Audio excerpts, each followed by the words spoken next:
Y'all ready? Yeah. Let's go. Come on. Tiger Rag Radio is on the air. Let's crank this thing up. We're statewide, breaking down the latest happenings with LSU athletics. This is us. Hear from the coaches. Our time is now with LSU basketball. The players. Having fun and we working, baby. That's it, baby. The recruits. One way or another, we're going to make history. And those who cover the Fighting Tigers of LSU and the SEC. LSU is the best job in football. It's 2 hours of nonstop LSU talk. I came here to win. We're going to win immediately. Tiger Rag Radio is brought to you by Cummins. Cummins creates power solutions that the world depends on. Louisiana Beef Industry Council, Boudreaux's Electrical Services, and Louisiana Farm Bureau Federation. Get ready to talk Tigers with producer Case Kieschnick and our hosts, Todd Horn, Jeff Palermo, and Glenn Gilbo. Players that are better people than they are players. This is Tiger Rag Radio. Good afternoon. Glenn Gilbo here, Tiger Rag editor, filling in for Jeff Palermo. He is on vacation with Todd Horn, our executive editor, and Case Kieschnick, who got top billing there as producer. The way you said that, it sounded like I was on vacation with Jeff Palermo. I'm sorry, Todd and Jeff Palermo were not on a beach in Destin, though I'm sure they'd like to, and I'd like to see those pictures. Just kidding. No, Jeff Palermo is on vacation, but he keeps texting me about baseball trades. Take some time off, Jeff. No, we're filling in for Jeffrey. And actually, Case, you should go to Tiger Rag while you're listening to the show, Tiger Rag Radio. Case has a great story about a recent judge ruling that frees up some fifth-year seniors for the portal, particularly teams who have openings, i.e. Will Wade has many openings, and there are some really good players in the portal available all of a sudden, and they're not available to all teams unless they have openings. So Will has a shot to really enhance his roster. Case has that story up now on TigerRag.com, and just like Will said in the opening, he's here to win. If he has a great August, man, that could make a big difference. And he's already got some decent players coming in. He's got 5 on the roster right now, not counting some commitments from overseas. And but these are mainland players from the United States. And I only say that not to be anti-Euro, but if you sign these guys from the United States, there's not as many difficulties with paperwork and so forth, which Wade has had with the overseas players. But he's probably going to get those guys in, and by late August we'll know the roster.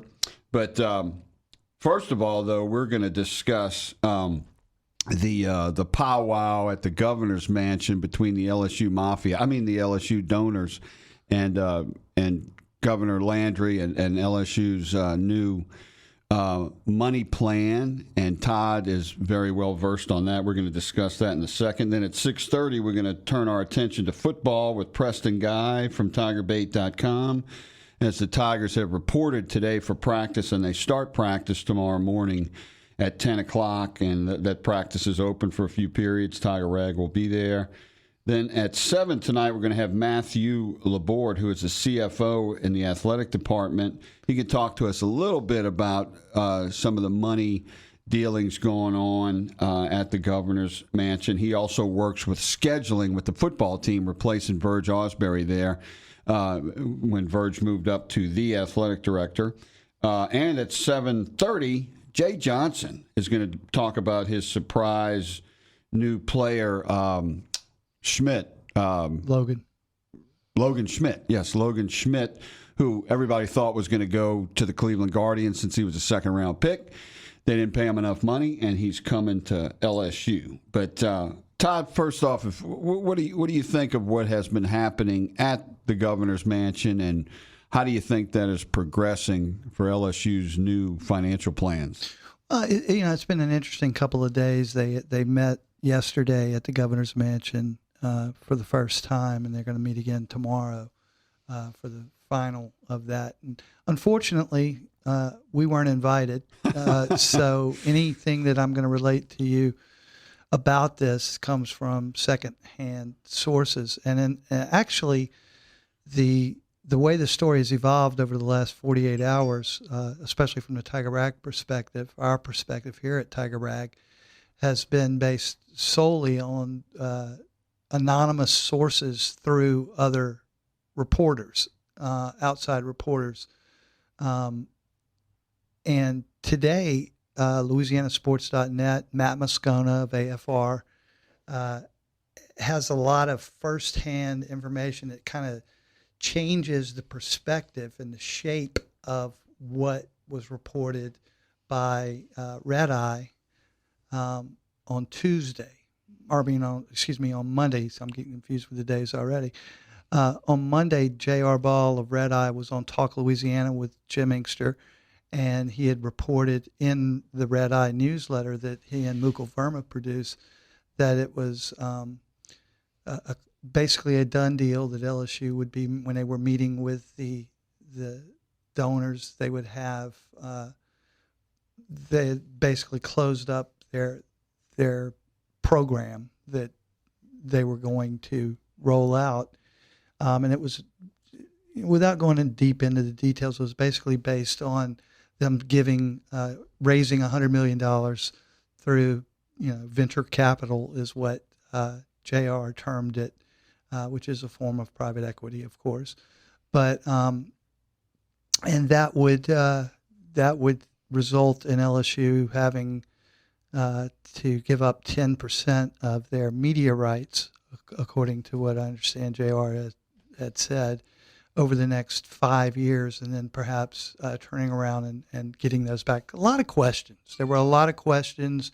There wasn't a lot of structure given, but there was a framework that could allow you to see how LSU could get the $100 million that they need or they want to be able to handle the debt, because this is all driven by the fact that LSU has a lot of dead money in terms of buyouts they have to pay Brian Kelly, Matt McMahon, other assistant coaches, and then, of course, bringing in all the coaches and having to also absorb revenue sharing for the first time. So they were facing in 2026, fiscal 2026, a debt, as we reported, a deficit of $25 to $35 million. And we talked to Verge about that in February, and it was in our money issue, and it's still online at tigerrag.com, where you can get the full breakdown on that. What was interesting is that nobody else really talked about that for months until they started talking about the fact they were going to have this donor powwow at the governor's mansion where they were going to roll out this plan. So anyway, back to this week. People start talking about the deficit and how LSU needs to come up with a creative plan, a way to get money. But then it kind of freaked a lot of people out whenever everybody was talking about private equity, because like Verge said, when you and I spoke with him at length in February of this past year, private equity, you got to consider everything. But private equity, Verge said, is scary because you basically lose control, or tend to lose control. And that's what scares most people whenever private equity comes into play. But anyway, Matt Moscona today, after talking to about 20, or there were about 20 donors instead of 40 that actually attended the summit, if you want to call it that, on Monday. And he had conversations with several of them, and he reported basically that it's not traditional private equity at all. In fact, it's a very creative program that LSU is trying to put together. Nothing is finalized yet at all. We had reported via J.R. Ball that it was closed or closing soon. Apparently, that's not the case right now. But the gist of it is that it's if Matt's reporting is accurate, and if what was said on the radio today on his show from one of the donors who was at the event. Right. Do you remember what his name was? I can't remember it right now. That's why I didn't say it. But if it's accurate, the story is no longer about LSU selling any of its revenue at all. In other words, to raise the $100 million, which obviously would come from a private fund, the $100 million that they would get basically right away once this is finalized.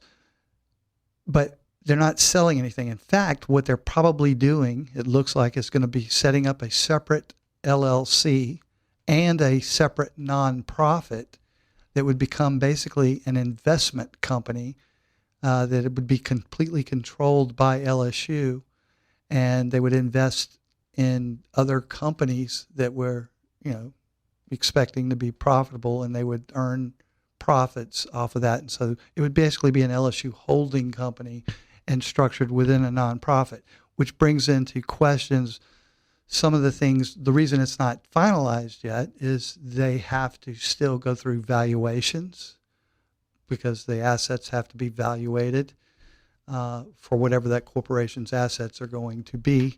And also it has to go through, they're waiting, Wade Roos said they were waiting for the IRS to get back to them with specific tax questions that they have. So Charles they maintain this tax Charles sentence. Harvey was the guest. Charles with Matt Harvey. Moscone. He's president of the Southern Regional Medical Center. Yeah, and he's a big-time donor. He's a Right. donor primarily, it sounded like, for basketball.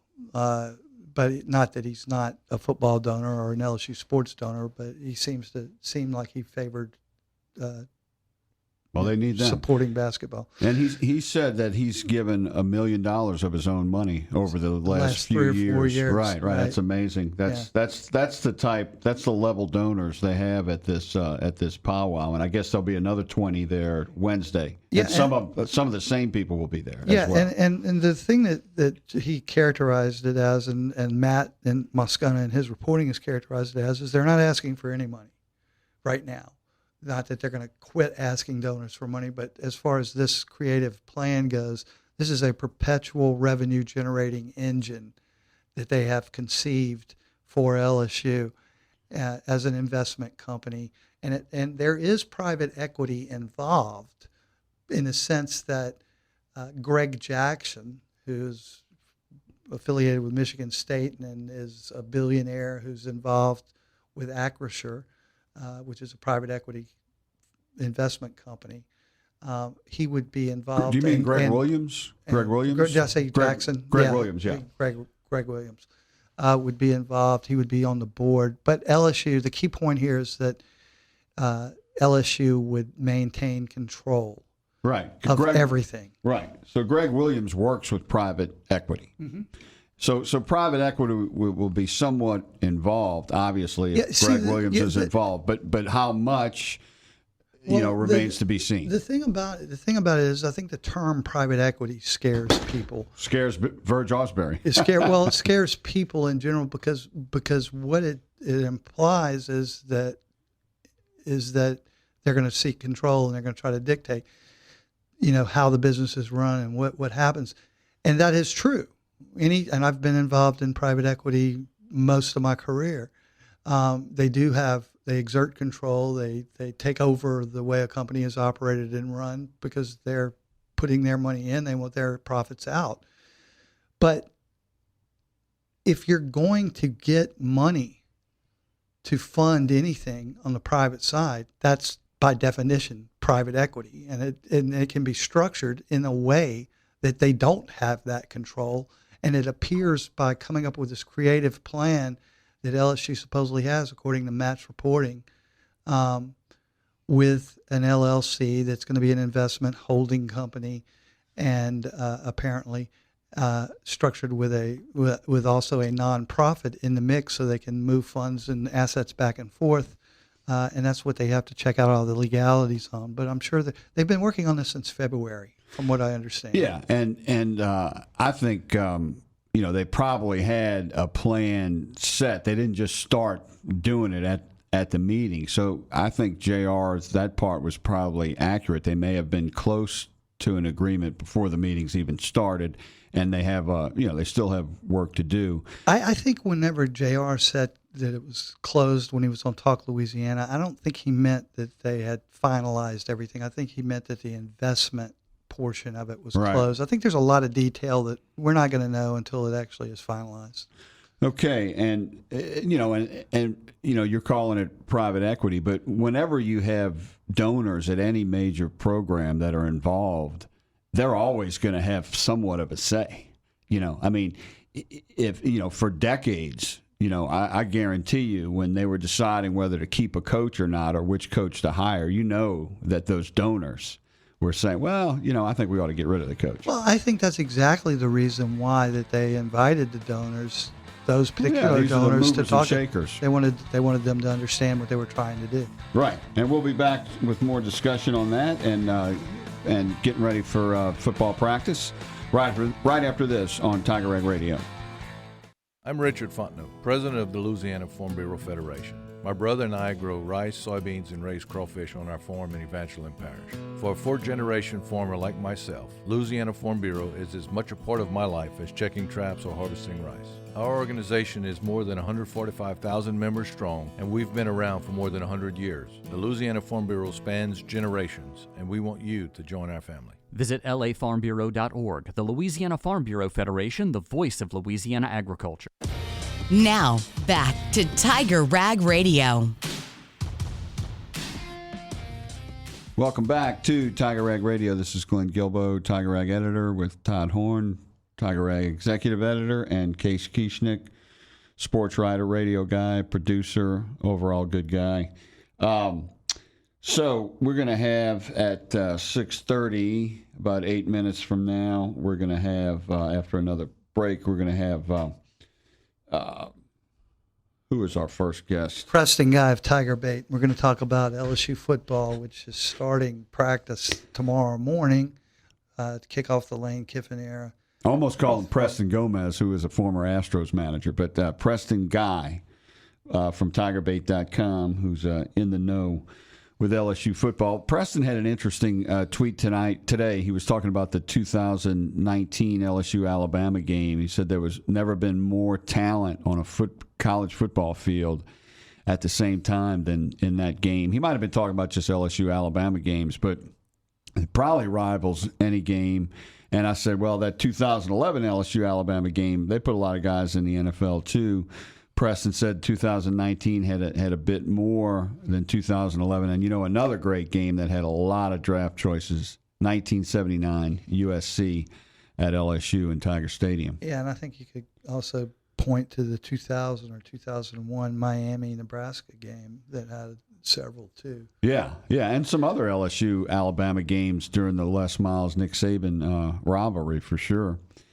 And the Alabama-Miami national championship game in the 92 season as well. So what do you think about the talent on this roster? By the way, our Tiger Rag preseason football guide is available on tigerrag.com and digital, and it's also available at locations throughout Baton Rouge right now in hard copy. It's got a lot of good information in it. It's a great season guide to get you ready for the season in many ways. A lot of short stories, long stories, information packed magazine to get you ready for the season. And Tiger Rag will be at practice tomorrow, 10 a.m. And then after that, Lane Kiffin has a press conference. And then they practice Thursday at 6:30 p.m. We'll also be at that one, and there's more practices through the weekend, and then players are available on Monday, August 10th. So we'll be having lots of football in the website next several days. What do you think Lane's going to say tomorrow? Well, he'll probably pick up where he left off at the media days. I would think. Continue his filibuster? He will not have seen a lot. Just one practice. Probably give an update on the players who were there, and maybe some aren't, who are recovering from injuries. So there'll be some news nuggets. We'll probably ask him about Sam, how he's doing, but he's been saying Sam's been good for weeks now. What are you guys' biggest questions heading into tomorrow? Just tomorrow. Just tomorrow. Usually on the first day of practice, you want to just check and see if everybody's there, if anyone's missing, if there's an injury that maybe the coaches haven't let us know about. And I'm looking at just of course, this was already done in spring, but just looking at some of the size of the players and some of the true freshmen that weren't at spring. What about you, Case? Yeah, I think you said it right there at the end. The true freshmen that weren't involved in the spring, Lamar Brown comes to mind immediately. Just seeing what he looks like out on the field. He's a guy that is one of the top recruits to ever come to LSU, and could be a real contributor as a true freshman in a seemingly almost wide open defensive end room outside of Prince Welu And so obviously you want to see, that he is the physical, versatile beast that he's supposed to be. And I'm sure he will look like that even on that first day. Well, those are two interesting takes, and both are very important, I think. So I respect both of you very much. I don't want you to think I don't when I say this, but I'm going to walk straight over to where Sam Levitt is and watch him, because I think Sam Levitt holds the keys. You're going to take a look at his foot? I'm going to watch his foot. I'm going to ask him to lift his foot. I'm going to ask him why he chose to come to LSU, how much money he's making, how much pressure he feels. Can he play in the SEC? Now, how soon do you think you'll be escorted off the field? Right away. Okay. Right away. All right. So I'm going to have to hurry up and get all those questions in. By the way, have you guys heard Lane Kiffin's new Ford commercial? No. I just heard it for the first time today. It's funny. I didn't recognize his voice right off. He doesn't sound like a typical coach in the truck commercial. Coach O had one, Kelly had one, they all had one, but it's kind of interesting. It's almost like he's kind of acting, like he's saying, "Get your truck and go Tigers." It's really kind of funny. It's like he almost sounded like Matt McConaughey. McConaughey does all those. Matthew McConaughey. Well, I call him Matt because we're buddies. Oh, okay. But some of his car commercials, like he did the Lincoln commercial because he was the Lincoln lawyer. But anyway, if they make a movie out of Lane, Matt McConaughey might be a good guy to play him, I would say. Maybe so.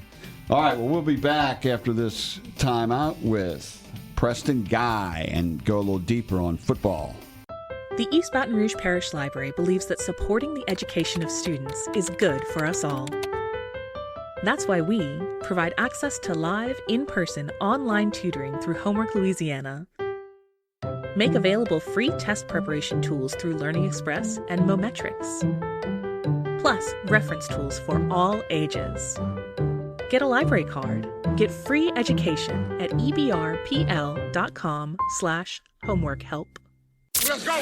We now return to Tiger Rag Radio. Bad Company. I saw Bad Company at the Assembly Center. I did too. Like 1977? Actually, I saw him in the spring of '79. Okay, I was a senior. I was a senior at Rummel, and we came. It was that summer. It was the summer, and their album at the time was Desolation Angels. Yep. And I had a T-shirt, Desolation Angels, on the back. It was a great show, man. I saw Ted Nugent at the Assembly Center in about 77 or 78. That was Cat Scratch Fever. That was the longest concert. Yeah, that was 77. Yeah, and when Bad Company was doing the encores. They opened up one of the garages of the Assembly Center and backed up like this 57 Chevy convertible, and they did their last couple of songs, and they all got into the convertible and took off. It was so I'm cool, sure all man. of our fans are Tiger Rag and LSU fans right now. They're listening to this are very enthralled by that. Well, story. I mean, there is an LSU connection. It was at the Assembly Center. That's right. And I saw Springsteen there too. Great show. But anyway. We're now joined by Preston Guy from TigerBait.com, fresh off the TigerBait.com 30th anniversary party on Saturday. I would have liked to have gone, but I had another commitment. And Preston, have you been? Were you outside the governor's mansion yesterday trying to find out what was happening? No, and I'm not so certain that even if I was there, I would necessarily understand what is going down there. But seems to be something related to private equity. But then there's a hard refutal of that. My best guess in terms of what's going on here, and I've read the explanations and the reports and all that jazz, right? It's like, when somebody says, "Oh, you lease this property." No, man, I have a timeshare. You know what I mean? It's kind of the same thing sometimes, but, there's some structural fundamental differences that have pros and cons and advantages and disadvantages.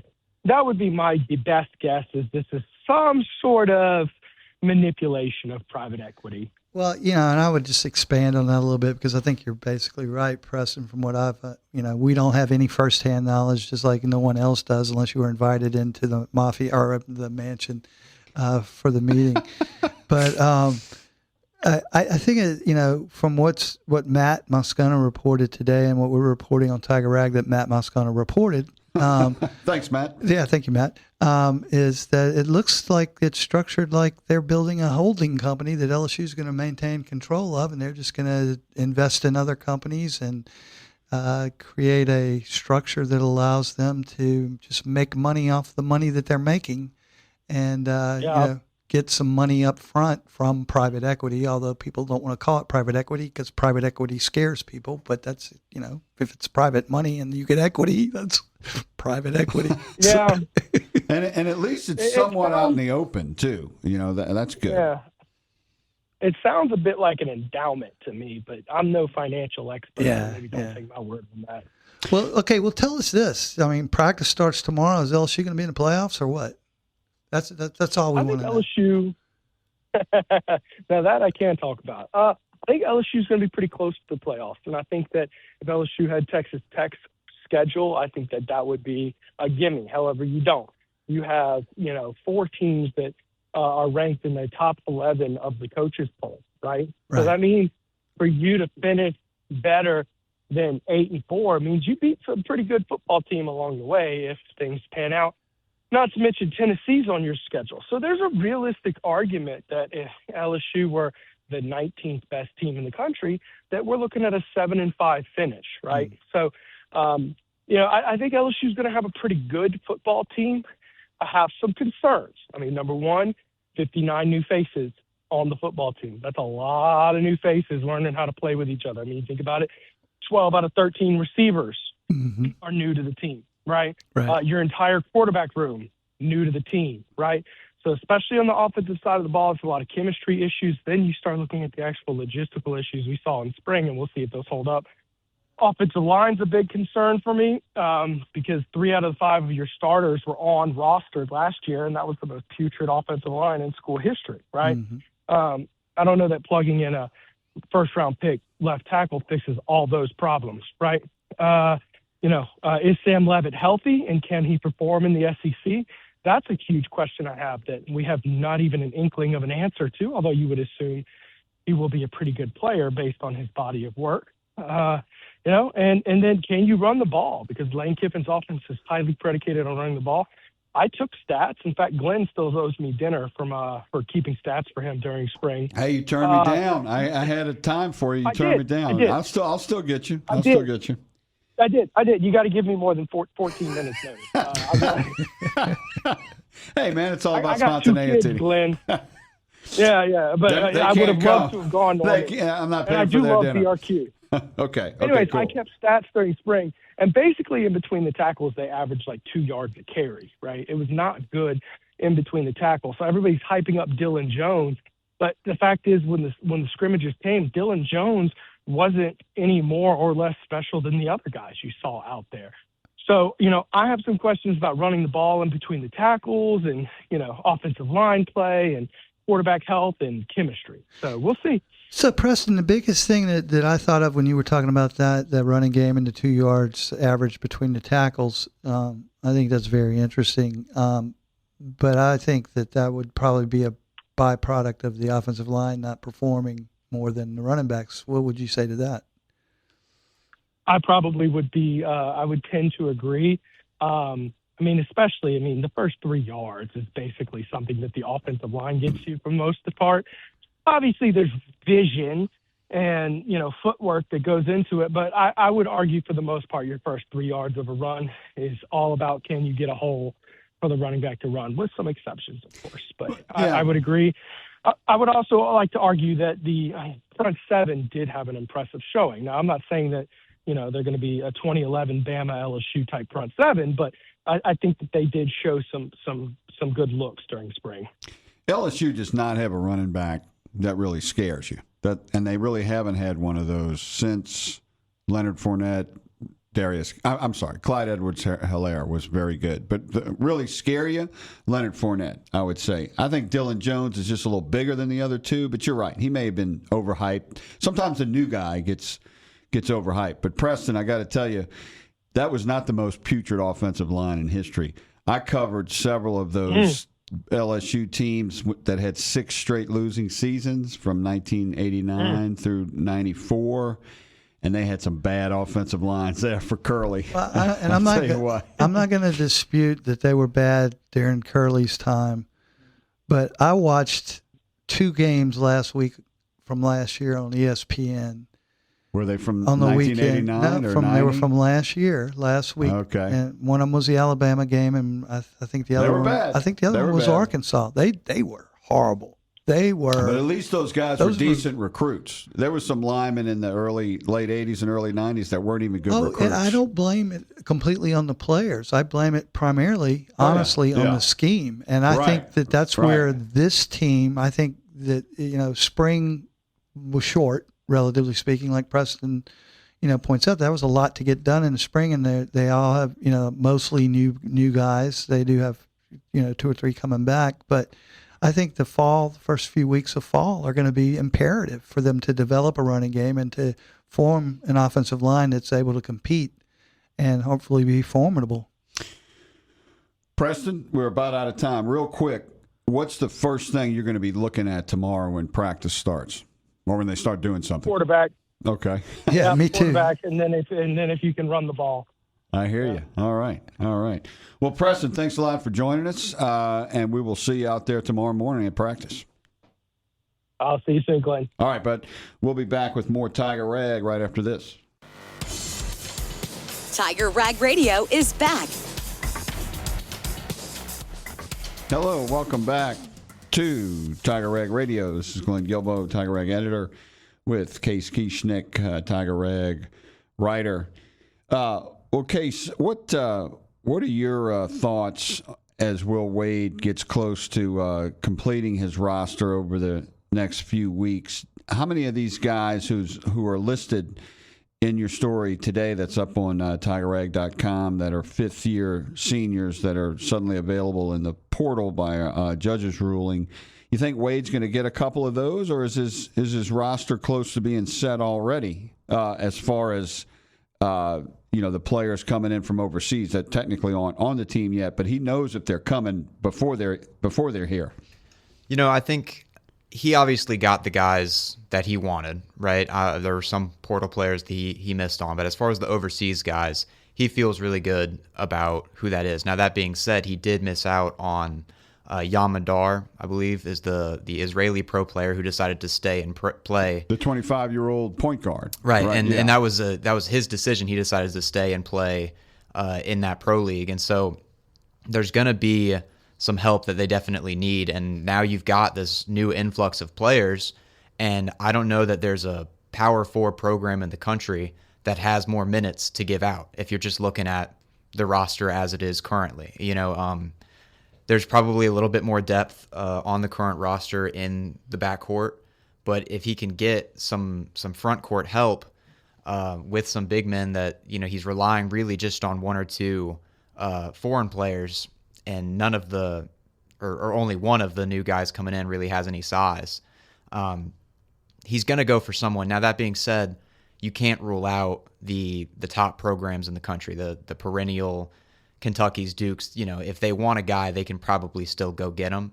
Obviously, I'm not familiar with their roster situations, what their limit looks like, how their financial situation looks, what resources they have.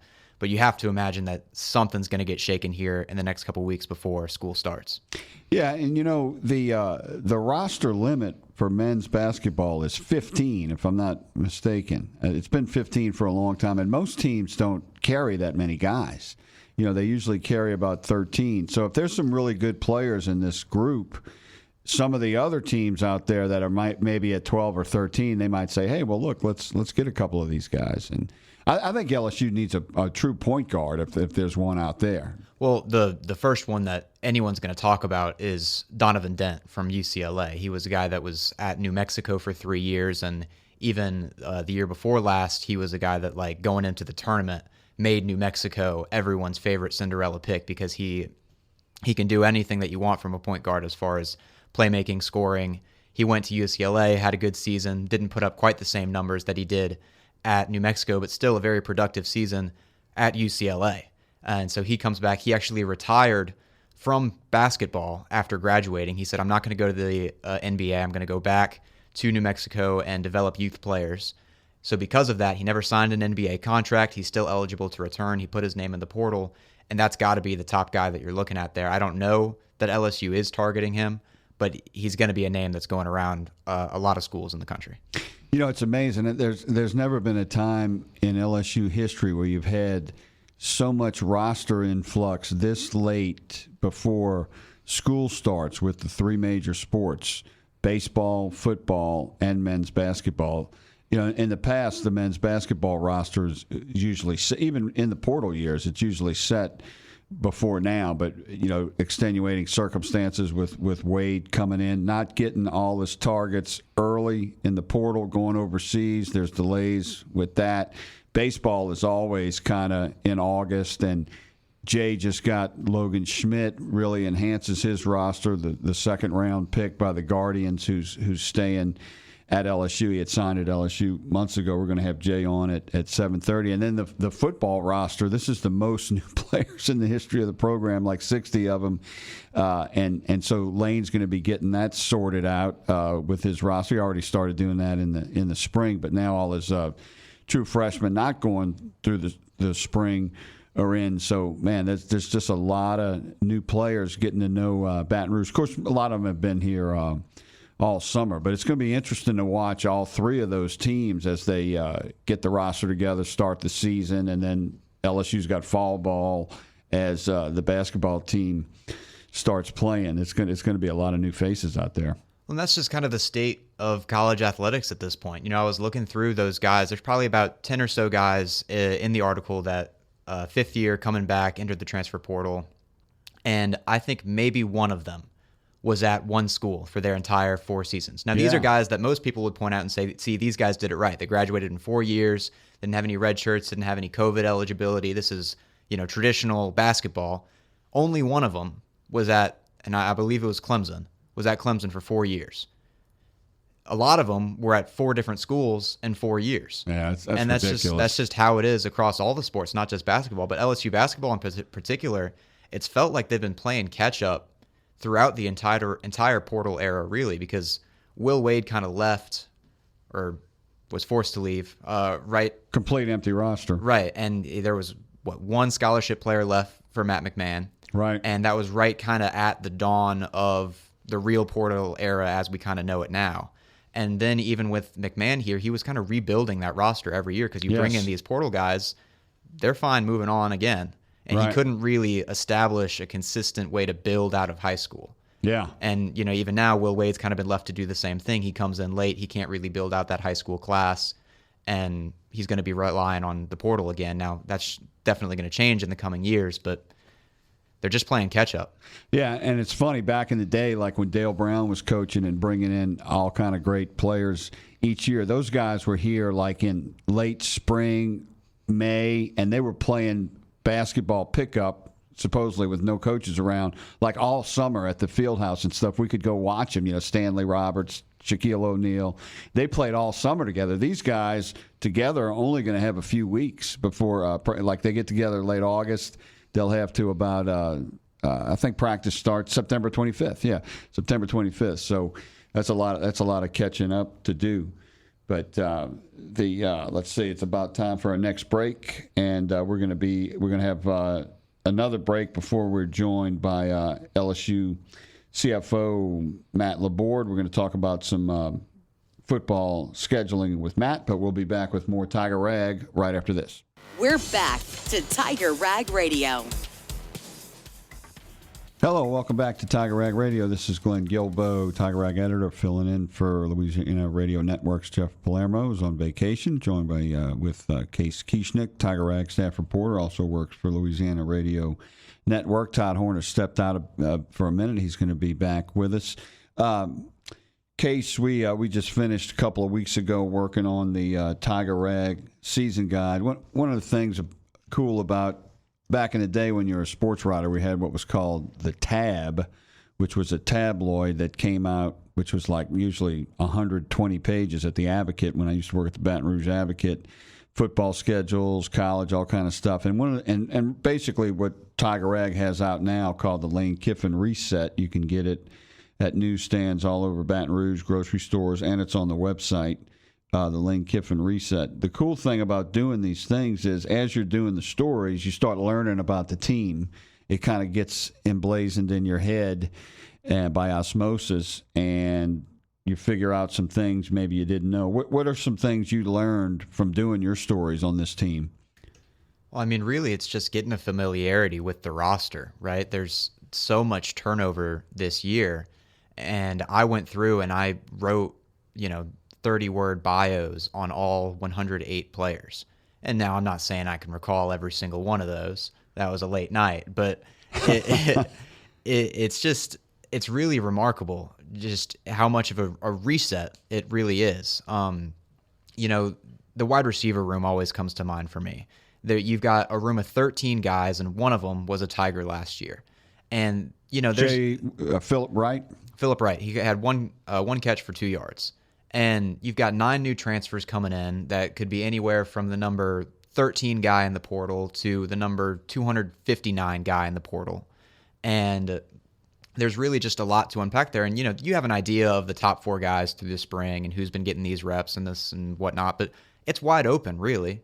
And that's something to keep an eye on through preseason camp, I feel, is just what does that rotation look like? Then you add in the fact that Sam Levitt wasn't the guy throwing it to him in the spring for the most part. Right. And so it's just going to be a whole new dynamic that really this offense has only had this summer and this upcoming fall camp to build. Right, and hopefully Levitt's been throwing to the receivers over the summer, which is something kids always do, and because Sam has been able to throw. But and so those bios, a lot of those bios that you worked on, we're running just about a bio or 2 a day. We started a couple of weeks ago. We're going to be doing, I think the number is 42. It's not the whole team, but it's mainly the first 2 depth charts, first team, second team, and some other key players. We'll be running those 1 or 2 a day, sometimes 3 a day, right up until kickoff against Clemson on September 5th. But yeah, there's a lot in here. You really ought to pick it up in your hand throughout Baton Rouge, grocery stores, all kind of barbershops, all kind of places, restaurants, and you can also get it on the Tiger Rag website. And plenty of football on the Tiger Rag website today, and there'll be a lot tomorrow as practice starts at 10 a.m., and we'll be having coverage all week right up into the season opener, September 5th against Clemson. And we're going to be back after this break with Associate Athletic Director from LSU, Matthew Laborde. Back right after this with more Tiger Rag Radio.